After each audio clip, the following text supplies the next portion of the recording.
अस्सलाम वालेकुम social media family. इंशाल्लाह ताला आप सब लोग ठीक ठाक होंगे, अपने अपने घरों में खुश और आबाद होंगे। मैं आप लोगों के साथ बड़ी ईद की बड़ी रेसिपी शेयर करने जा रही हूँ, जो कि है कलेजी की तरकीब। इंशाल्लाह आप लोग मेरी तरकीब से भी कलेजी बना के देखिएगा। इस रेसिपी से आप लोगों को अच्छी लगेगी और आप लोगों को बहुत इसका जायका जो है अलग सा लगेगा। ये मेरी अम्मी जान की रेसिपी है, हमारी फैमिली रेसिपी है, तो मैं इसी तरह से बनाती हूँ, इसीलिए आपसे यही रेसिपी शेयर कर रही हूँ। छलनी में मैंने रख के कलेजी को अच्छी तरह से धोया था, जिसकी वजह से ये बिल्कुल साफ़ हो गई थी। उसके बाद मैंने इसमें 2 से 3 नींबू का रस निचोड़ लिया था। नींबू का रस निचोड़ लेने से कलेजी में हींग जो है, स्मेल जो है बिल्कुल भी नहीं आती।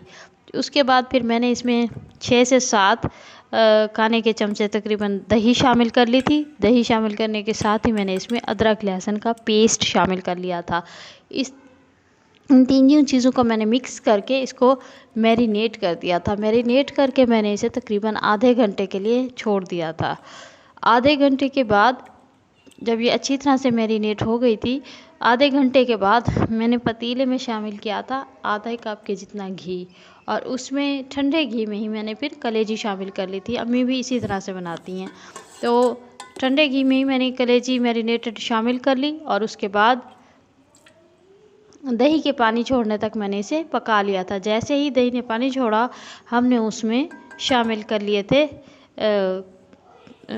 कटी हुई टमाटर, जो कि 2 मीडियम कटी हुई टमाटर थी और 2 मीडियम कटी हुई प्याज। ठीक है जी, वो शामिल करके मैंने इसे अगेन ढक्कन लगा दिया था। ढक्कन लगा के मैंने इसको इतना पका दिया था कि मसाले का फ्लेवर जो है कलेजी के साथ मिक्स हो जाए और पानी जो है वो थोड़ा सा खुश्क हो जाए।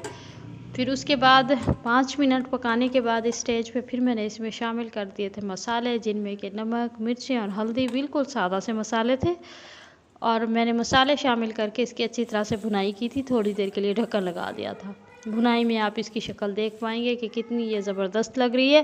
खैर, कुछ लोग इसी तरह से ही इसको खा लेते हैं, यानी ये भुनाई में भी गल ही जाती है ना, इसको खा लेते हैं। लेकिन हम लोग इसको अच्छी तरह से पका कर खाते हैं, क्योंकि कलेजी जब भी बनाएं प्लीज़ इसको ये कह के कि ये सॉफ्ट है और भुनाई में ही गल जाती है। इस तरह से गली हुई कलेजी मुझे तो पसंद नहीं, हमारी फैमिली में नहीं खाई जाती। सेकेंडली ये कि जानवर को जो भी दवाइयाँ, वैक्सीनेशन या जो भी चीज़ें हैं, आप लोगों को पता है कि जिस तरह हमारे जिगर पे असर करती हैं दवाइयाँ और चीज़ें, वैसे ही उनके कलेजे पे भी इस चीज़ का असर हुआ होता है, इफ़ेक्ट होता है इस चीज़ का। तो काइंडली प्लीज़ कलेजी को अच्छी तरह से पका कर खाया करें। ये मत सोचें कि ये थोड़ी सख्त है या नरम है, या इस तरह से पका कर खाना सेहत के लिए बहुत अच्छा है।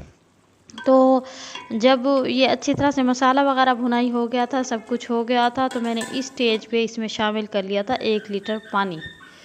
ठीक है जी, 1 लीटर पानी शामिल करने के बाद मैंने इसको अच्छी तरह से पकाया था 1 से 1.5 घंटा स्लो फ्लेम पे। आप लोगों को हैरानी हो रही होगी इतनी देर कलेजी पकाई, तो जी हमारे यहाँ ऐसे ही पकती है।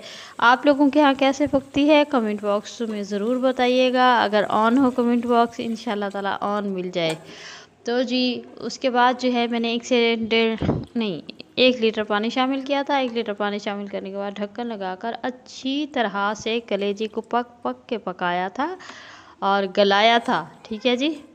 और साथ ही साथ मैं थोड़ी टाइम बाद चेक करती रही थी, और जब कलेजी का मैंने चेक किया था कि पानी बहुत ही कम रह गया है, पानी का लेवल बहुत नीचे चला गया था, तकरीबन खुश्क होने वाला था, खुश्क हुआ नहीं था, तो उस टाइम पे मैंने फिर कलेजी में शामिल की थी 4 से 5 हरी मिर्ची।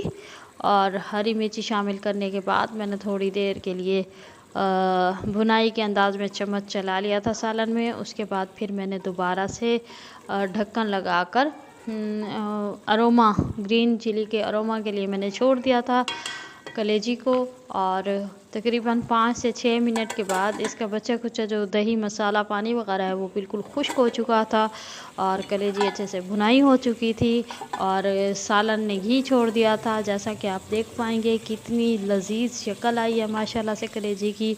और मैं ये तो नहीं कहूँगी ये बहुत नरम थी, लेकिन ये बहुत सख्त भी नहीं थी। बहरहाल ये है कि ये अच्छी तरह से पकी हुई थी और अपने घर की चीज़ हर किसी को टेस्टी लगती है, तो हमें टेस्टी लगी। और आप लोग भी इसी तरह से बड़ी ईद पे बनाकर ज़रूर ट्राई कीजिएगा और ज़रूर बताइएगा कि आप लोगों के घरों में किस अंदाज से बनती है। इस अंदाज से बनाएंगे तो स्मेल भी नहीं आएगी और कलेजी में फ्लेवर भी अच्छा आ जाता है।